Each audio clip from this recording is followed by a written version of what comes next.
potential of human beings, there is nothing more than that. And India is blessed to have very large number of people who are very capable of doing much better than what they can imagine.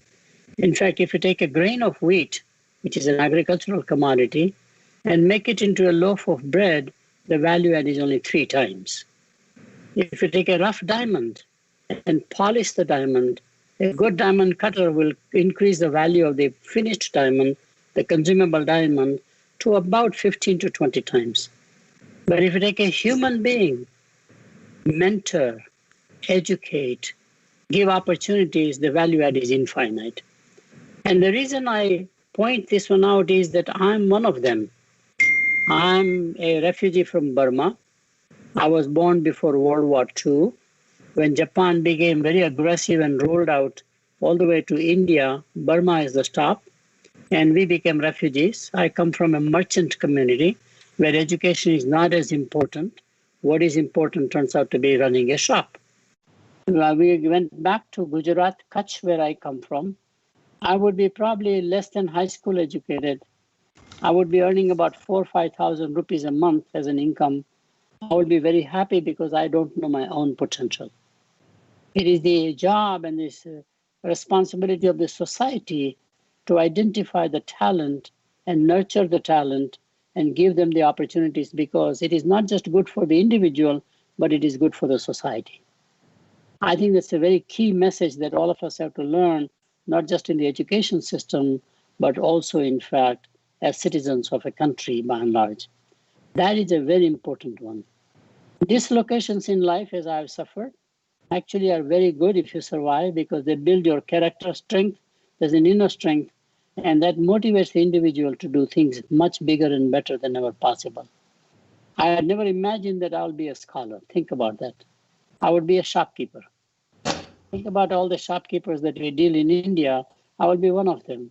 This is very much like the Indian Idol or Saregama program, where you see so many talented people, especially coming from rural populations or populations where the education is not as emphasized, and doing fantastically well because they know how to sing, they know how to dance.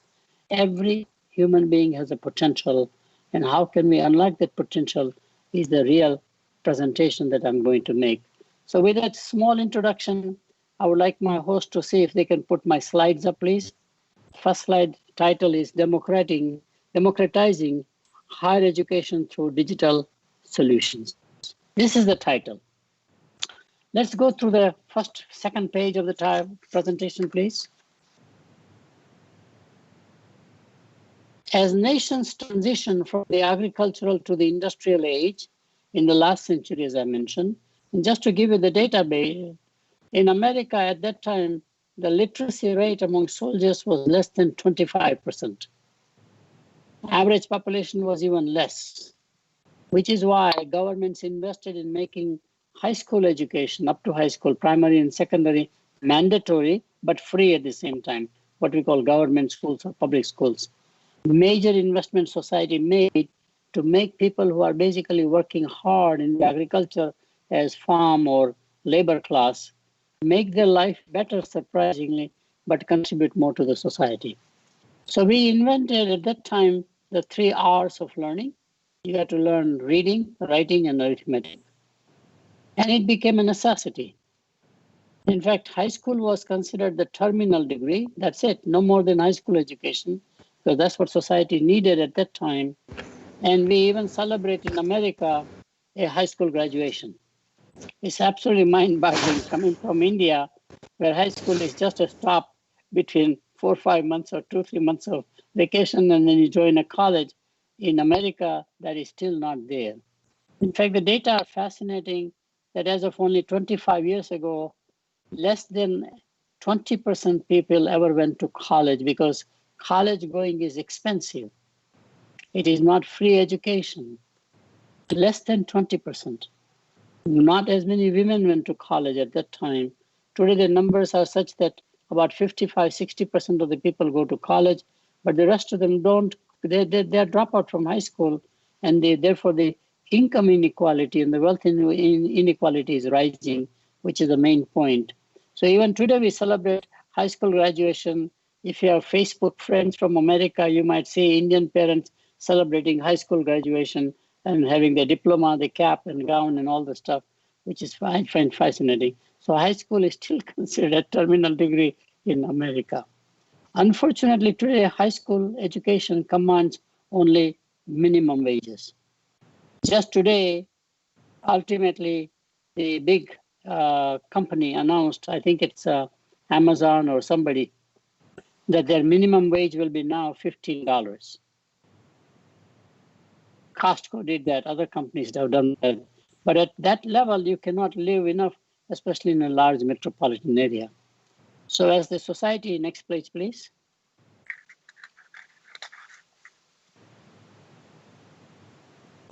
Let's go to the next. Yeah. As the society transitions from the industrial to the knowledge age, the wage or income disparity is likely to grow even further. The Gini coefficient, which is the lowest to the highest ratio from income inequality, is rising exponentially, surprisingly in recent years, especially with the emergence of knowledge economy, the Silicon Valley, the Bangalore, Hyderabad, whatever we call them, as sort of the IT capitals in many ways. And so is the case with wealth disparity. I am much more intrigued by the wealth disparity, which is mind-boggling, and I think that is going to create more issues in the society, more so or as much as income inequality. So I did some research and I found that today personal wealth, not the wealth by the institutions or wealth by the monarchs, if there are any monarchs left, or wealth by the government, and there are governments which have surpluses, like Singapore, for example, China to some extent, for example, some of the Middle Eastern countries, they have sovereign funds. They are dwarfed by the size of the personal wealth owned by me as an individual. It now exceeds $160 trillion.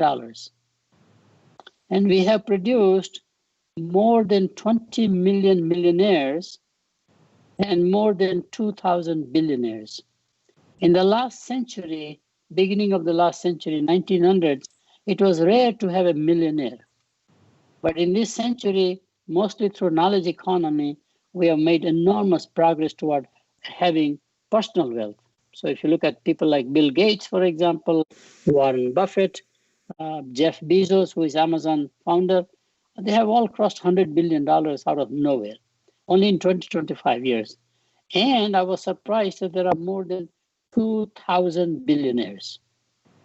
Now, problem with wealth is that the wealth is creating wealth, which means I don't have to work at all, and $160 trillion of money distributed among individuals can generate about 10% return, which is $16 trillion, which is as big as an American economy annually.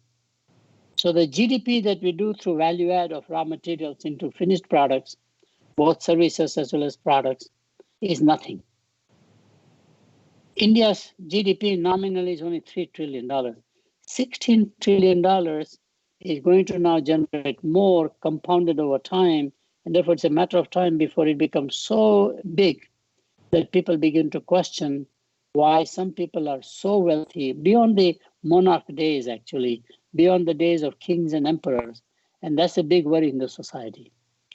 Because history has demonstrated that such income and wealth disparity, especially wealth disparity, leads to demonstrations on the streets, as we see it right now, protests, social justice is becoming the new key driver, and eventually revolutions by toppling the incumbent leaders and the institutions. It happened by toppling the czars in Russia, and therefore the communism came in. It happened by toppling the British Empire in India, and therefore we had a freedom movement and democracy came in. It happened in China, where obviously Mao Zedong figured out that the old last emperor system was just not good for the people.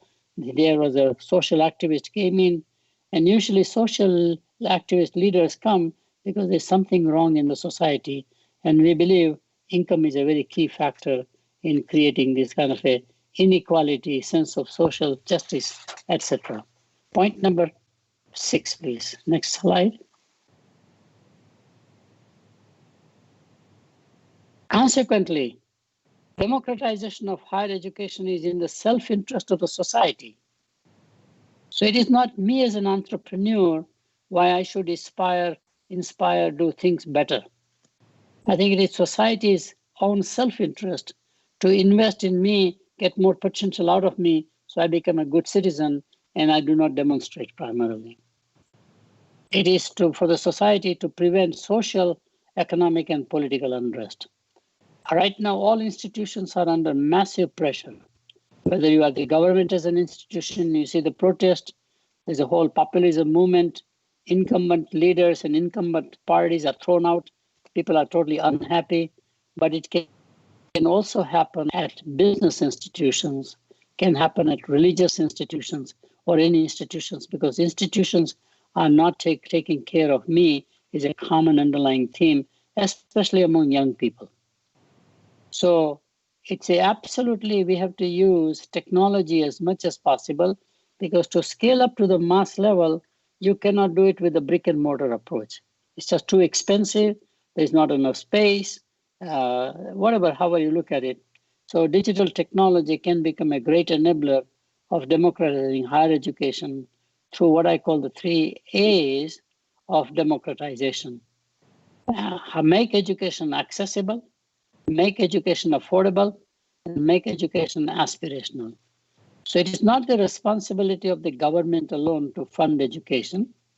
It is not the responsibility of the philanthropy to give money to institutions whose wealth or interest income will subsidize some of the fellowships and scholarships, but it is also the responsibility of the business institutions to actually contribute back for public good, not necessarily for creating themselves. And this has been done before, especially in vocational technical training. So Tata Hotels Group is very famous. In Aurangabad, they have a very good training center in the hospitality industry to become a member of the hotel motel business, essentially. And their training is world class. And if there are some graduates from that, they are basically eligible for any hotel group that you can work. So I think it is in our self-interest. So let me go into some details about how we can make higher education beyond college, beyond high school, accessible, affordable, and aspirational. So next slide, please. So here are some of the ways it can be done. It is being done. The first one would be remote reach. One of the key things about the internet is that it is everywhere. With universal internet phenomenon that is growing more and more, access is very possible.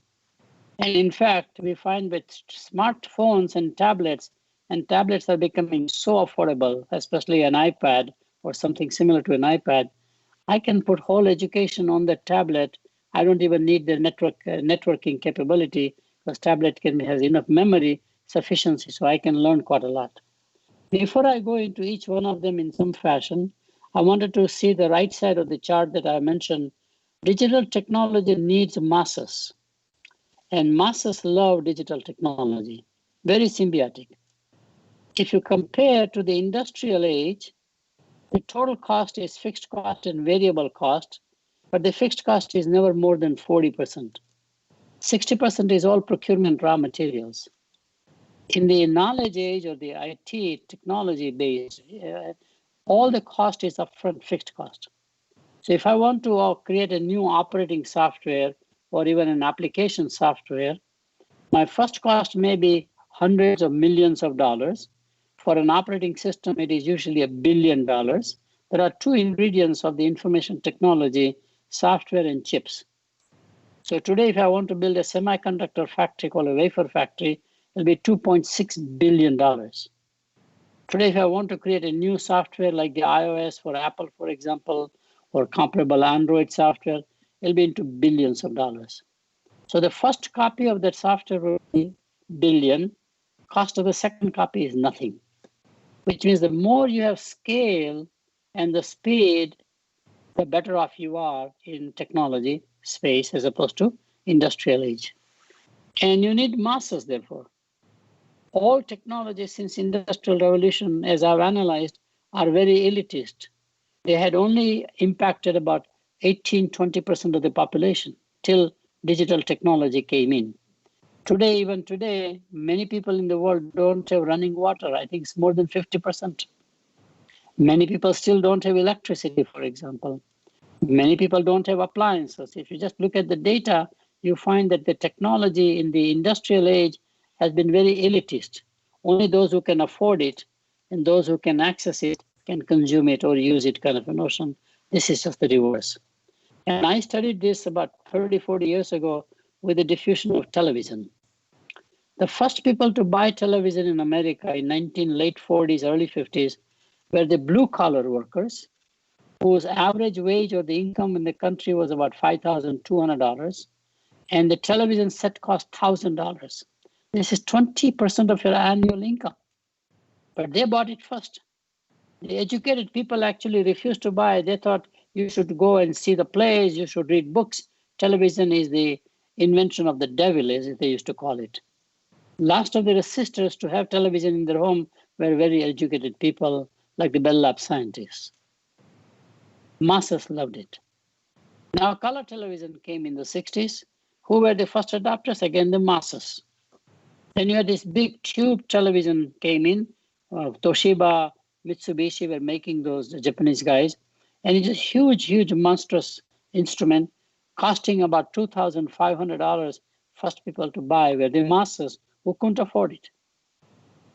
Today, if you take the large, fat, flat screen televisions, today's HD format, again, the larger the screen, the lower the income people.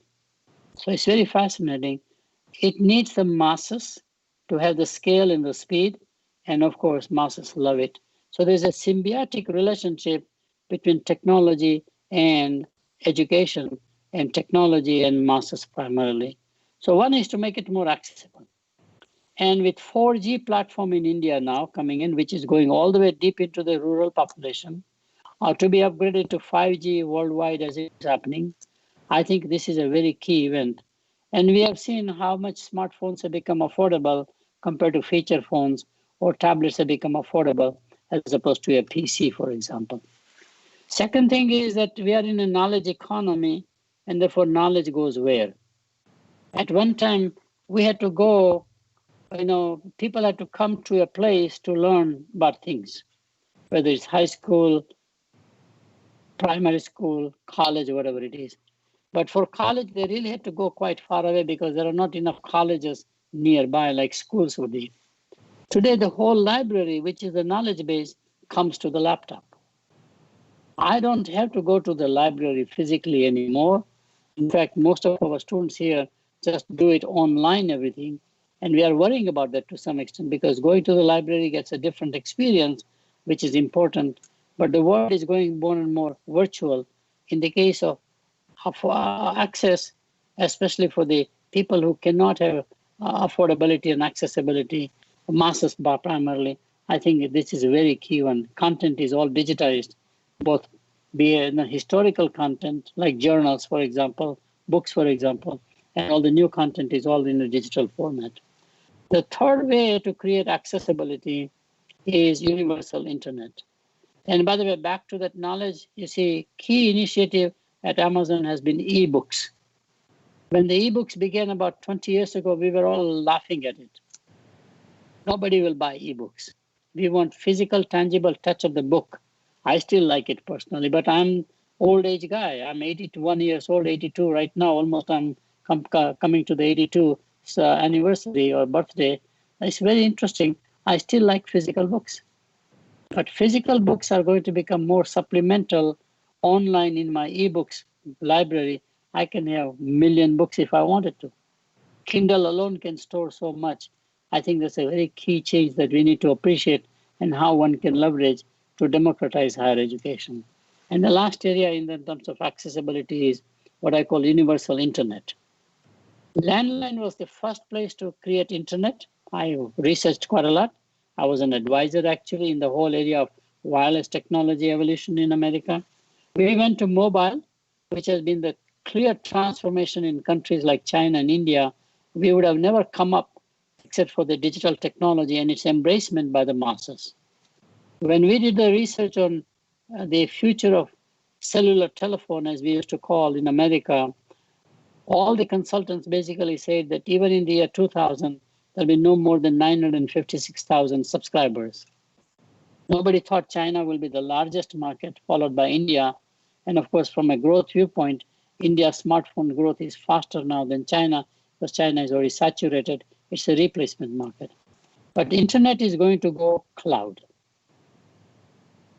Either it is cloud in terms of some remote storing using wireless technology, or satellite, for example, or eventually there might be a cloud planted by companies like Facebook to provide universal internet access. Those technologies are pretty much in the waiting room to be deployed by government sanctions, to be deployed by capital investment.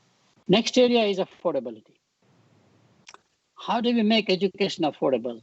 And I think the biggest transformation has been creation of what is called MOOCs, massive open online education systems. The two big ones are Coursera and edX, but that's not limited to Coursera and edX. There are about hundreds, dozens of those other platforms. They're called learning management systems, etc. And those are very affordable. I can learn quite a lot. Surprisingly, one of the biggest ones arising out of nowhere, where people are going to learn without a degree expectation, not even a certificate expectation, is YouTube. A lot of skills are put by users themselves who are experts, and they're saying, I want to share my recipe with you. I want to share how do I fix my car, whatever they are. So MOOCs are a transformation which has motivated more and more universities and colleges, with the approval and the licensing of the government, to shift education online more and more, as opposed to having students come to a physical place like a dormitories, classrooms, etc. We are all trying very hard to learn online education. That is a huge reach. If I offer my class to 15, 20 students, I only reach 15, 20 students. But the same class, if it is offered online, it can be as much as 1,000 students. And I'm talking about not business education, but things like piano. We have world-class faculty. And faculty today can be accessed all over the world. So the reach is there and affordability is there because of the platforms like MOOCs. And the next area is, as I mentioned, YouTube. I've become very much observant of the YouTube evolution and how much content is created by what we would call as non-experts, because they don't have a college degree, they don't have a certification, but they are great practical people. What they have is a know-how or expertise, and they're very willing to share, either to become famous, talent is discovered, or just because they want to share their expertise with others who can enjoy the benefits of that expertise. And of course, social media. Social media is very powerful revolution almost taking place. The largest nations in the world are no longer India and China, with about billion plus population. It is what I call the Facebook nation, or a WhatsApp nation, or an Instagram nation. Each one has 2 billion subscribers. And think about all of them owned by the same company. Even if you take the overlap out, it may be 3 to 4 billion people, like the cell phones, are on a single platform cross-border. They're border agnostic. They can put content out worldwide almost instantly. The power of the Facebook, WhatsApp, Instagram, LinkedIn, for example, whatever they are, is very important to understand, because it is user-generated content. So expertise does not have to come those who have gone through formal education and those who have got degrees or certifications. I think it's going to transform education, especially from a democratization viewpoint. Point number 6, more and more universities, either by mandate by the government or in their own self-interest, will offer both diplomas, which are certificates, as well as degrees. For example, many of the professional societies, like let's say the Chartered Accountancy Association in India, offer so many courses for you to train to be an accountant or keep up with the accounting law changes.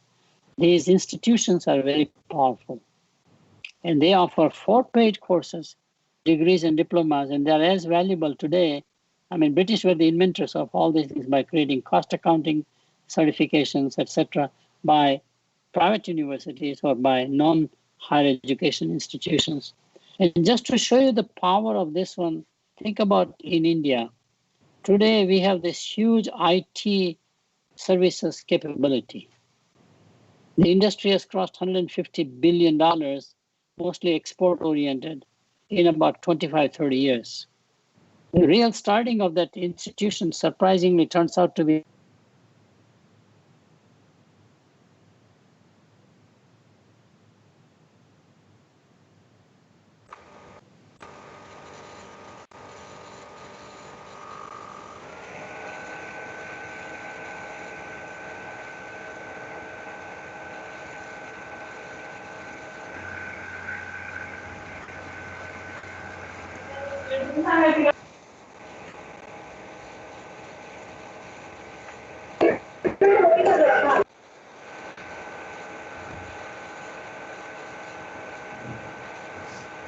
some disturbance, team. Can you please look into the matter?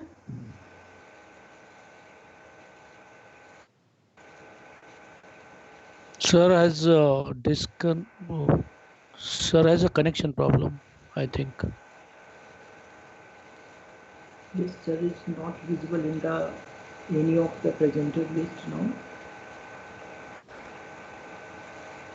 Yeah. I'm sorry, can you hear me? Yes, sir. Yes, sir. Okay, I'm so Clear. sorry. I was supposed to It's block okay, all the sir. calls coming in, and so something happened, and I don't know. Okay, so we are back. So what I'm saying is that the India's transformation into the IT industry actually happened because of NIIT as a company. NIIT and Aptech are the two foundations which provided coding capabilities. Can you shut down the noise in the back, please?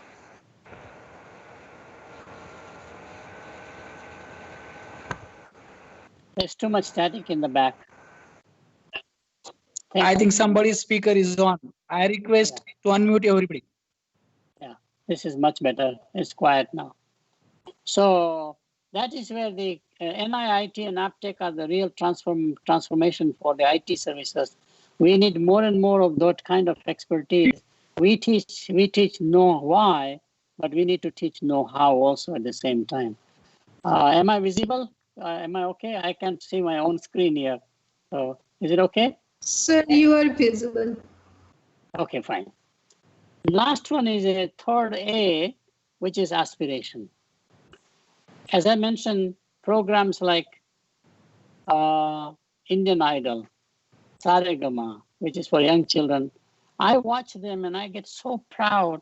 There's so much of talent.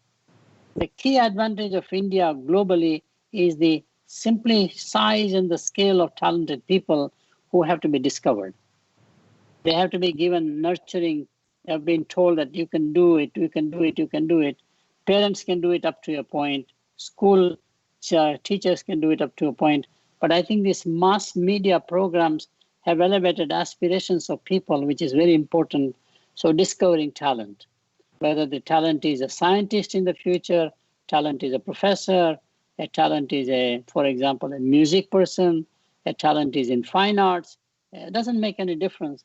But I think really the societal whole talent, which is the raw material, which is the human resource, can be made and polished and made for more acceptable or more valuable to the society.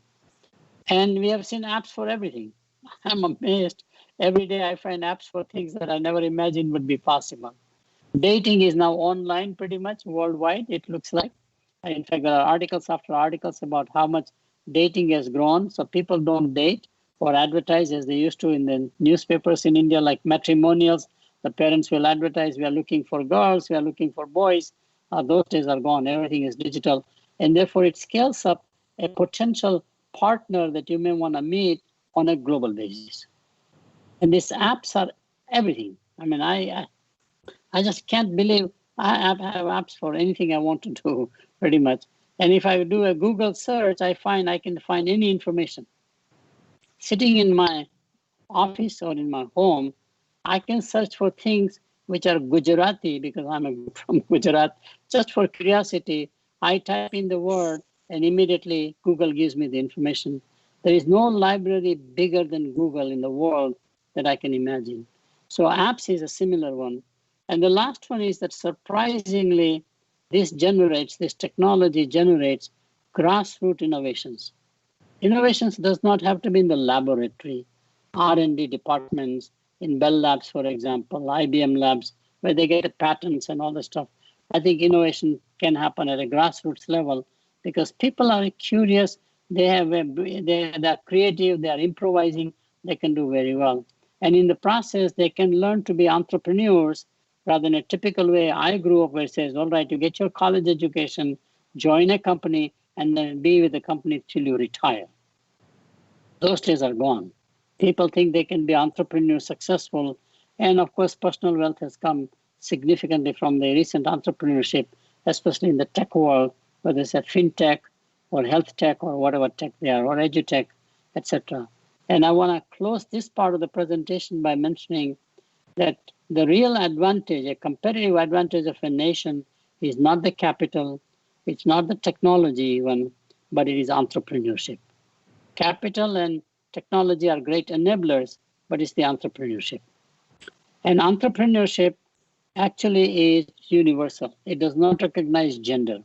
Both men and women are equally good entrepreneurs.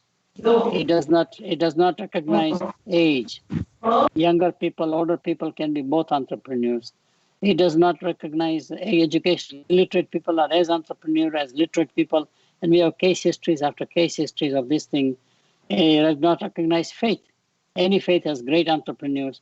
So this technology is unlocking more entrepreneurship than ever before. In the industrial age, for example, at the start of the 1900s, the automobile industry came as a big new industry. And just like right now, ride sharing is becoming big one, or e-commerce is becoming big one. Automobile, my research showed that there were 125 automobile makers. And most of them eventually collapsed because they made one car at a time. Henry Ford came out with the concept of assembly principle, mass production, and the rest is history. The number of entrepreneurs created at that time would be, let's say, 100 or so per industry. Today, it will be in thousands. The scale is massive. So you will see rise of entrepreneurship from emerging markets that was never imagined possible because of lack of technology, lack of expertise, even for that matter, and definitely lack of capital. So to me, I think digital technology will be the real transformation in a society, especially in terms of making higher education more affordable, more accessible, and more aspirational. The last slide, please, in conclusion.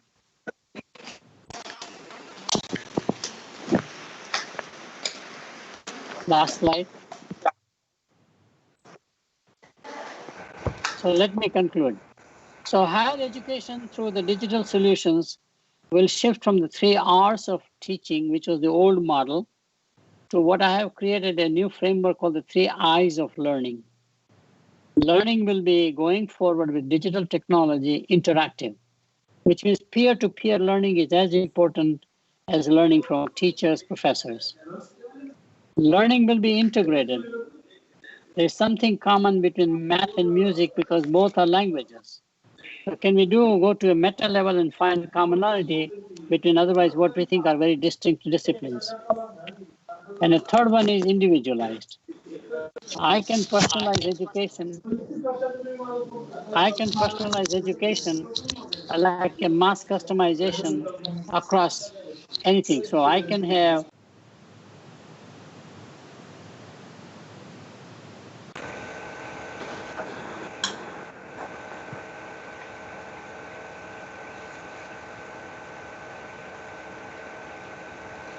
Sir, please unmute your mic. Sorry to interrupt you, sir. Please unmute your mic. Sorry to interrupt you, sir. Please unmute your mic. I request all participants to switch off their videos and audios. I request all participants to switch off their videos and audios.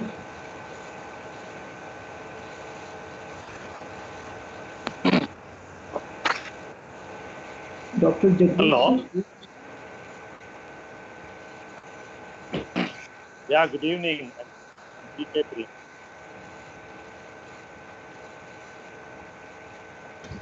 Dr. Jagdish, sir, please unmute your mic.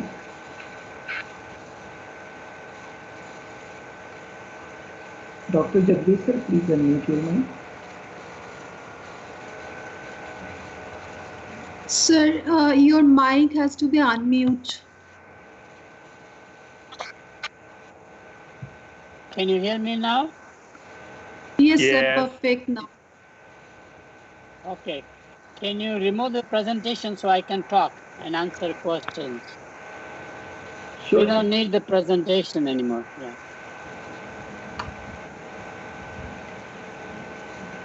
Okay. Can we have the questions from the participants? And here we can welcome Mr. GK Pillai. Gopa, can you do the honors of welcoming Mr. GK Pillai and getting the questions over to sir? Sure, ma'am. On behalf of Srinagar Institute of Management, we welcome Dr. G.K. Pillai. Sir, thank you so much for gracing this occasion. Participants, if you have any queries to be posted to Dr. Sheth, kindly unmute yourself and ask your queries, or you can raise hands. Our anchors are going to coordinate. May I ask question? Sure, sir. Please go Yeah, ahead. may I ask question? Yeah, I'm Chetan. Sir, question to you is that, when you talk about democratization, just like Indian Idol kind of events, in India, we have more of polarization because of technology. Poor may not Yeah. have access to technology. Yeah. Yeah, I think it's a question of evolution. You're so right. Right now, we have a digital divide, as they call it. In America, we have the same issue, especially under COVID restrictions. Students could not come to the class, and we had people from the disadvantaged communities, especially non-white communities, had no access to the internet at home, for example. So one had to improvise at that time. Can you provide some other way? So in the short run, you will see the disparity rising or digital divide. Those who can afford, which is where often the institutions have to come in. Surprisingly, the institutions that are doing more help in this area to bridge the divide is actually non-profit organizations or charities. There's a massive, massive scale going on in Africa whereby every child in the remotest village gets a tablet. Tablet has all the knowledge because companies who control the knowledge have given license to distribute it free, obviously. Tablets themselves are very inexpensive, $35, $40, something like that. Again, somebody in the charity as a philanthropist pays for that. And of course, as you know, companies like Microsoft and Google and the IT companies all have in their interest to raise more digital literacy as we did in the last century, the typical 3 hours of teaching. So I think it's a matter of time before you will see equalization will take place. So I'm more optimistic about actually the future because if you look at the numbers in the past compared to today, it's massive. I mean, starting from the feature phone, which was such a dumb terminal, today with Aadhaar platform alone, we have 390 million people who have a bank, for example. With the Aadhaar platform, even though it may be anchored to feature phone, you now have a network capability database quite a lot. So I would say digital divide is there totally, may increase for a while, but it's going to be pretty much by the enterprises, especially. I think corporations will come up and say, we will invest in India. As you saw Google announcement, $10 billion. As you have seen Facebook announcement into Reliance Geo platform, all of them will become usually universal, which means a world will be flat. Earth is flat kind of a notion will happen within India as it is between emerging economies and advanced economies. Thanks a lot, sir. Thanks for I have inviting one me. question, if I may ask. Yes, please. Please do introduce yourself first.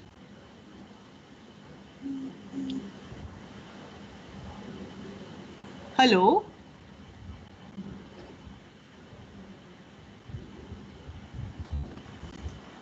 I am Rich from STES Ranchi, Xavier Institute of Social Service Ranchi, and I am Sure. having Yeah. one query, sir.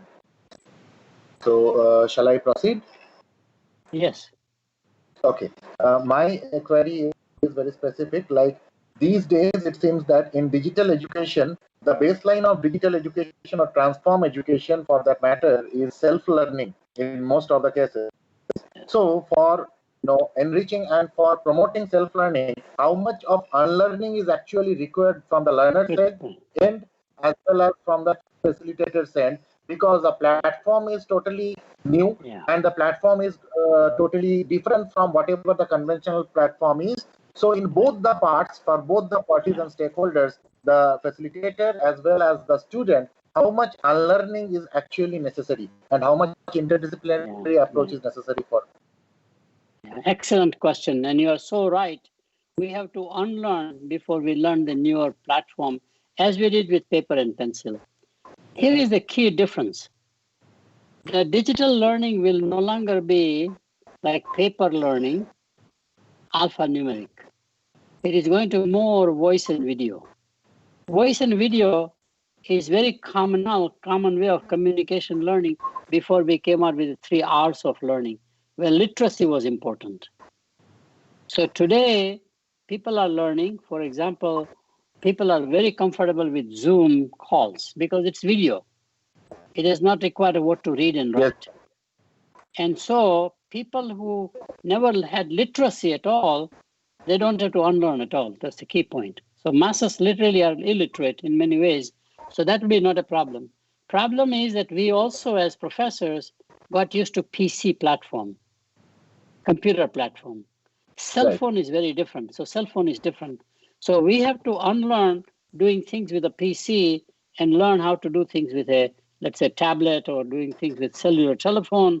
And that is another one. But I think you are right that unlearning, and I think unlearning by teachers is more important because we are not as flexible, I guess. We are not as adaptable as students would be. So I would definitely agree. There's a very nice saying in one of my books I've written from China. When the student is ready, the teacher will show up.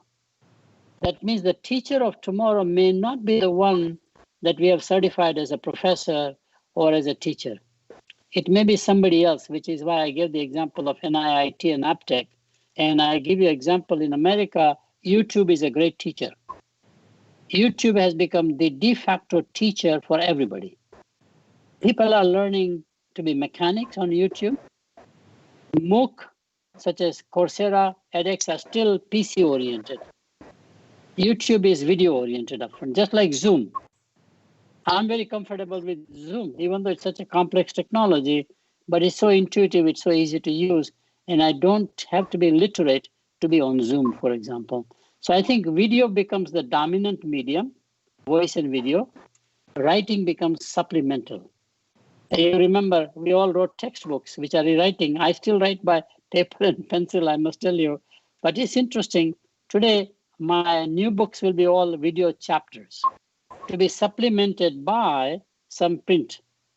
Whereas in my days would be print books and then supplemented additionally on online, some video clips from something that I found interesting, students should know, etc. So it's a completely flipping clock. But your main point is unlearning is as important for new learning. Thank you, sir. One more query from my end to your kind self will be that in YouTube, as we find that anyone can upload a content if the person wishes to do so. So do we need to have some kind of quality control in YouTube, because it becomes very misleading at times? You're so right that ultimately here are two scenarios. The general expectation is that a country like America will not impose some sort of a regulation policy on anything that's internet or social media. It'll come outside of the US. Probably it will be a collective initiative at United Nations, for example, which has set many standards for many things. In health, it has set standards, industrialization policy-wise, and they will create the standard to say what are the rules and regulations, what are the obligations, etc., by the people who sort of aggregate the content, curate the content, etc. There has to be an editorial control by somebody, someplace, especially in the highly political acrimony that's taking place. This is becoming a front issue for everybody. So YouTube probably will be able to ultimately have an editorial team, just as we used to have in encyclopedias or Wikipedia. Today we do the same thing. Wikipedia is a great platform, print-based, but same thing, YouTube can do it, whereby a group of editors look at the content, certify the content, it's genuine, etc., before it is put up over there. Sure, it's very possible. Thanks much, sir, for responding. Thank you, sir. Sure. Sir? Yes. Hello. Sir, I'm Pooja from MCA, SIOM. Hi. Hi, Pooja. Sir, as a student's perspective, I want to ask you a question. Sure.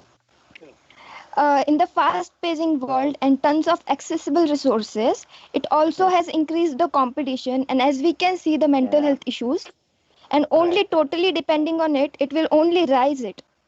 So, as a student, or as talking about all students, we often feel like we are missing something or we are left behind, and tons of resources should be grasped, but we are not doing that much. So, it has also increased negative things. So, what are your thoughts about it? You're so right. The digital technology is like a very potent drug. It has side effects. In fact, I'll answer your question specifically in a moment, but I've been very conscious of the side effects of the internet age, the dark side of the internet age, and I have identified 7 side effects, most obvious one being digital addiction, but there are many more subtle and complicated side effects, which certainly tells you we need to do something to take this very positive technology and bend it in the right way. By the way, all technologies have had side effects. Automobile had side effects, for example. Medicine, drugs have a side effects. While they do wonderful things, but they have side effects. This is true here. One of the side effects is exactly what you mentioned. So one says, what do we do either to prevent it or contain it? Just like COVID right now. What can we do? I think here are 2-3 things that are suggested by policymakers and thinkers. One is to make sure that the parents don't put as much pressure on the child. Yes, sir. I think that is one of the early sources of too much pressure by the parents, as it has happened in all the contests generally, especially contests like the Indian Idol or, Saregama. It's same thing, we have a contest for children, etc. Parents get more involved and put pressure, and it is something the child may not enjoy it even. So you have to identify the passion of the child, and then child does that properly so that the anxiety is not that great, but it's a problem. In my generation, all parents wanted us to go either in engineering or medicine. Yes, sir. My father wanted me to do medical. Exactly. So today we have become a little more relaxed to say, it's okay, you don't have to have a career or a job. You can have more entrepreneurship where your education may be fine. So I think one is the parental problem, my view, okay? Parental, family, community problem. The other one is really to learn meditation very early in childhood. I wish I'd learned meditation. My wife does meditation. And it's very, very important to counterbalance this enormous mental pressure that you get to perform, or fear of missing out, FOMO as we call it. And with the social media, especially, the fear of missing out is becoming much more serious problem worldwide. It's not limited to India. So I think one has to learn to counterbalance by having an inner strength, something that meditation calms you down. And meditation is now going to become pretty much mandatory from primary schools. You cannot learn as much later on in life as you can learn. I think France is a country which maybe I have to verify my source, but is going to mandate all primary school children to have meditation as we learn languages. I think that helps a lot. The third one is very important, to have the right set of friends. Sometimes the friends can help you quite a lot to counterbalance the pressures you get, which are not something you enjoy. But it's very true. So friendship is a third key element, how to manage this problem. But it is a problem. You're so right. Yes, sir. Thank you. Thank you for answering. Sure. Sir, I have a small question, Dr. Mitali here. Hi, Very hello. basic question. Can I go ahead, sir? Can I Sure. proceed with my question? Yeah. Sir, the term grassroots innovation is very much popular nowadays. Now, the problem is the innovators at that level may not get the exposure to patent their innovation or copyright that. So, what will be your suggestion towards the copyright and patent so that they can get the recognition about their innovation? Any Very good. suggestions, sir? Oh yeah, there are 2-3 suggestions. First of all, Anil Gupta has done a fantastic job in India, Professor Anil Gupta, about grassroots innovations. Every year he has a massive contest. President of India recognizes some of the key successful entrepreneurs who have created technology. And of course, the India Innovation Foundation is very important. So there are 3 ways to do this thing. One is that the entrepreneur basically says, I give license to my technology, my idea, and India has to make sure that the copyright laws are made very easy and friendly to apply. You don't need a lawyer, in other words. You can just go online and apply for those. So copyright laws is something. Educating these grassroots innovators is very important because they don't even know what to do. So providing some formal education, a formal education to say, if you're a grassroots innovators, from innovation or invention to the marketplace, what are the steps involved?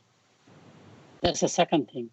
Third thing is what we have been recommending is that often a great inventor is not a good marketer. Exactly. In fact, most inventors are very possessive.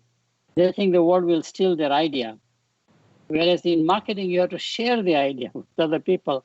So we are recommending quite often that a intermediary can come in, which is primarily in charge of inventions.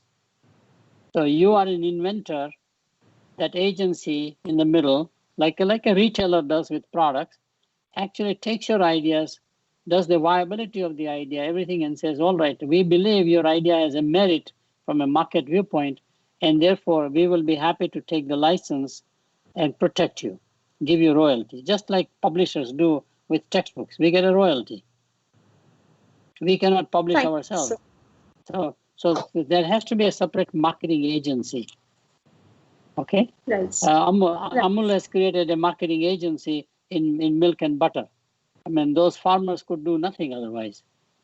And Amul is a world-class company. I mean, it's a showcase in the world how well Amul has done with his brands and how loyal people are to Amul brand because they put the quality of students, they knew how to go to the market, and they did everything right that farmer could not have done it. It's a cooperative movement, so that is also a possibility. There are many possibilities to make this realization, what is the potential out there. Thank you so much, sir, for nice elaboration, sir. Sure. Thank you so much again. Hello. Yes. Last question. Hello, good evening. Last question because I will have to go. Yes, please. Okay, Yes. Good evening. Hello. Yes, sir. I'm Priyanka this side. I'm aspiring HR student from SIOM. Sir, my query is, as you spoke about the grassroots innovation, could you please cite a few examples? Oh, yeah.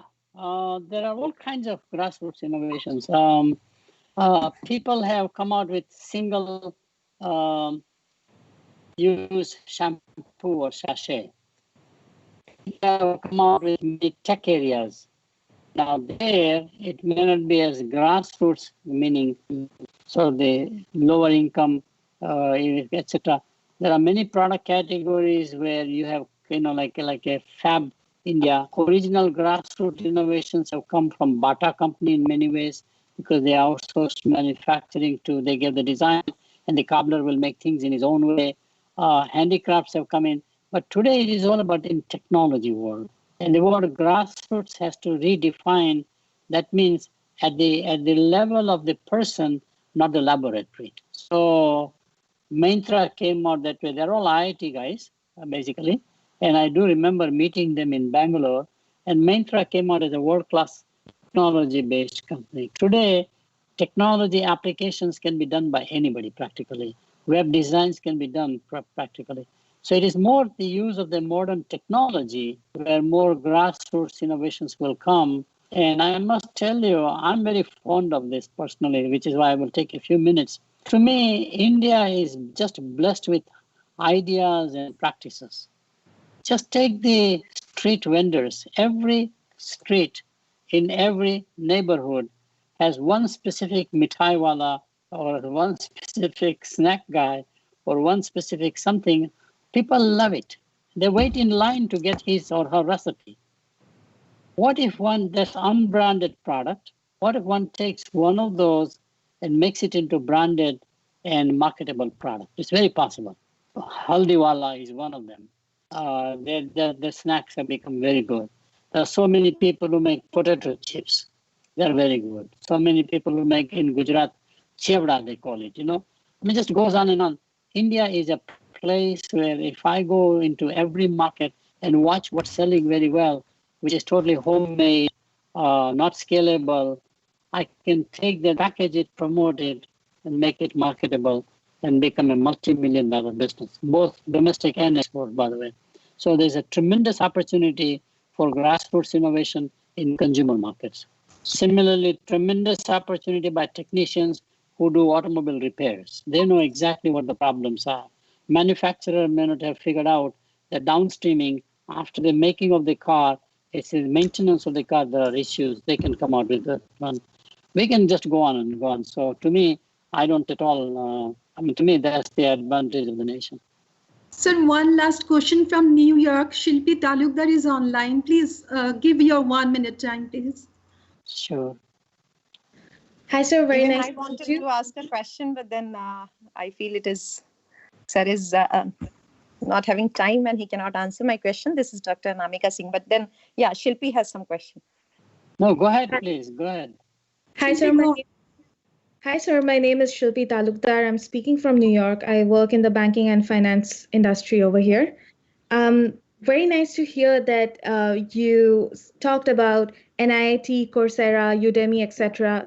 These online portals are providing us with a myriad of information.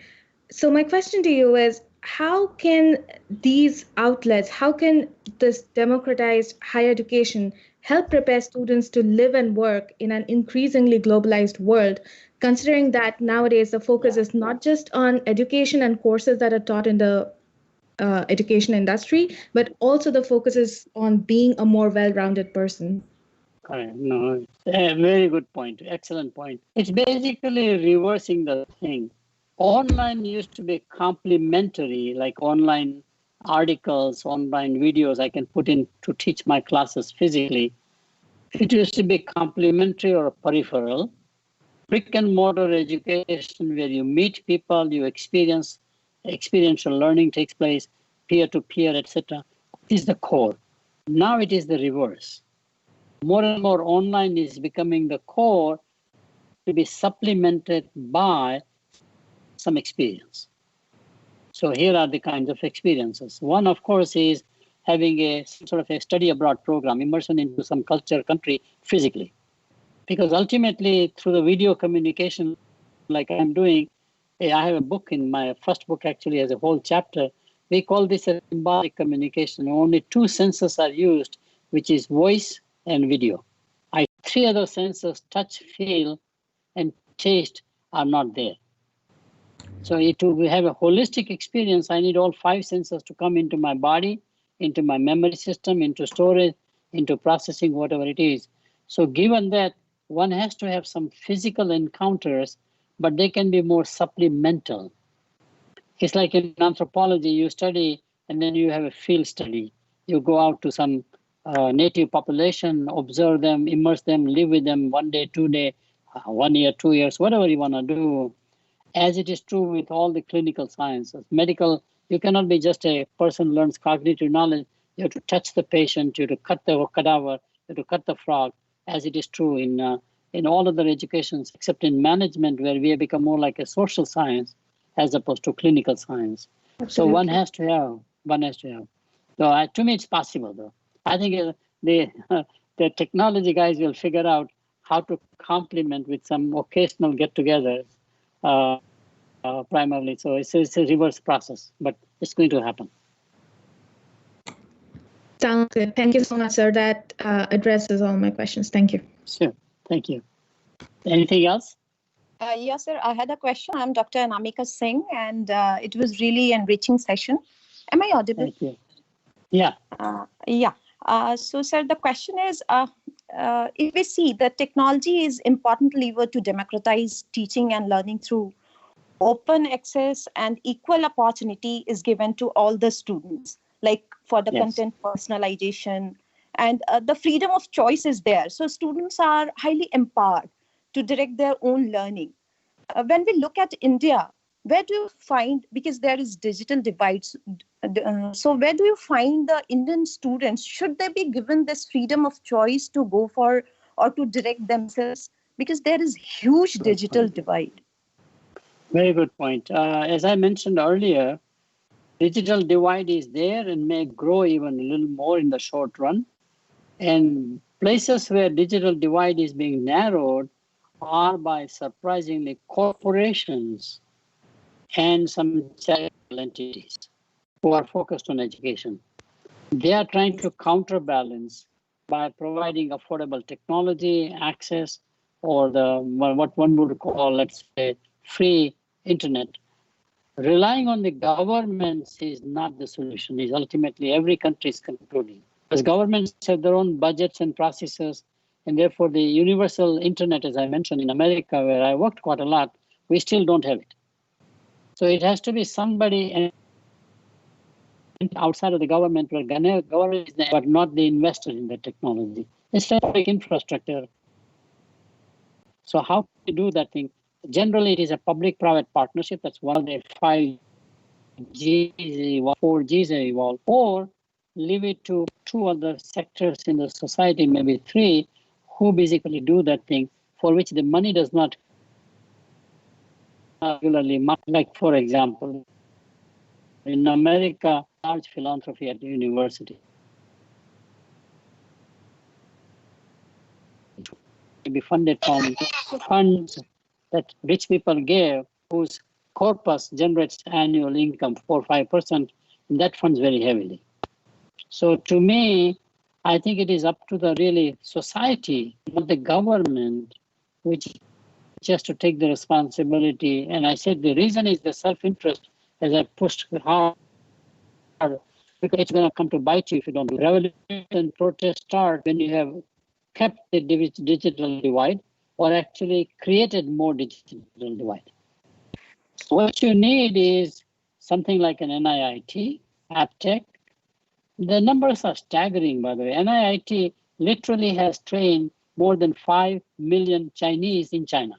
Chinese government respects NIIT and AppTech much more than we respect and recognize. Think about that one. It came out of nowhere as more like a private entrepreneurial venture, but it had a social agenda. So I think we have to think more about how can we be in business, but at the same time doing well good to the society. I think it's possible. One can have a business model on problems of the poor or problems. Okay, so should we be relying on the students and empowering them to that extent that they should be given the freedom of choice? Good point. Is it That's the a right very time good point. I'm sorry, I forgot the question. I was in my own zone, what I was trying to say. Yes. So the question is that those institutions can guide them. Now, nice thing in India is that there is quite a lot of talent to guide young people. Think about True Star, started by Ganesh in Bangalore. These are the people who are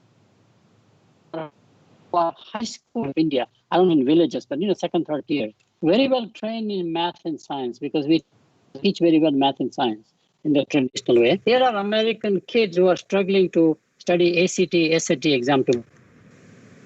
go to college or barely making it in their classes, and they provided remote tutoring. To me, I can provide remote counseling. Very easy. I can guide the student to say among these choices, what is right or wrong. And I must tell you, and I'm sorry again, and I need to quit time-wise, I'm really sorry that parents don't have the time to do that guidance as they used to do. Today we are working women households, 2 income earners, they have no time for the family. And kids are becoming more independent, they don't listen to the family. So you need an outside aid, counseling who says among all these choices, here is the way to think about choices, etc., etc. And I must tell you, some of the best entrepreneurs I've found are not what we think in business, but musicians.